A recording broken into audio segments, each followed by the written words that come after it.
placas de circuito. Para que servem as placas de circuito utilizado nos Arduino? Você sabe o que é Arduino e o que são placas de circuito? Eu tenho um aqui na mão, olha, para mostrar para vocês. Também irei colocar de forma maior também aqui no telão aqui atrás. E aí vocês estão vendo o que é uma placa de circuito. Placa de circuito é como se fosse aí, né, o comando, né, dos aparelhos eletrodomésticos, né? É com a placa de circuito que os aparelhos funcionam. É nelas que estão colocados os capacitores e também os resistores e outros componentes para que funcione de forma correta os aparelhos. Como a gente está vendo, né, na placa de circuito, existem vários caminhos em verde, como a gente está vendo. O que são esses caminhos em verde nas placas de circuito?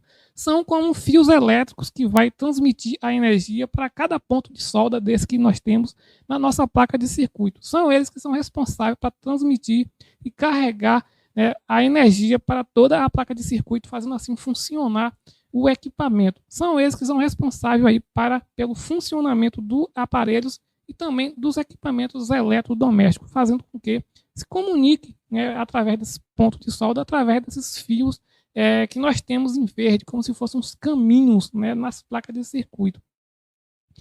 As placas de circuito existem de diversas maneiras e sem elas os aparelhos não funcionariam.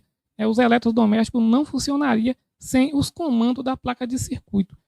Elas foram criadas justamente para isso, para fazer aí, né, o funcionamento dos equipamentos eletrodomésticos. Capacitores, né? Qual é a função do capacitor e do resistor na nossa placa de circuito? A gente está vendo aqui que nessa que eu tenho aqui em mãos não tem, mas se você abrir um eletrodoméstico com outro aparelho aí, você vai ver que vai ter vários resistores e também capacitores. Qual é a função deles? São distribuir a energia de forma regular para a placa e também fazer o controle dessa energia. Imagine que entre no seu aparelho 110 volts. E esses componentes têm a função de fazer a redução aí, né, desses 110 volts para que o aparelho funcione de forma correta aí, né, sem que queime sua placa de circuito. Se entrasse, no caso, 110 volts em nossa placa de circuito, ela queimaria, ela não aguentaria aí, né, esses 110 ou 220 volts. Então, esses capacitores e esses resistores são justamente para isso, para fazer aí o controle dessa energia e dessa forma fazer aí, né, o funcionamento correto dos nossos aparelhos. Capacitores. Capacita a energia que entra neles, armazena e faz o funcionamento da placa fazendo o controle. Resistor. O resistor ele faz aí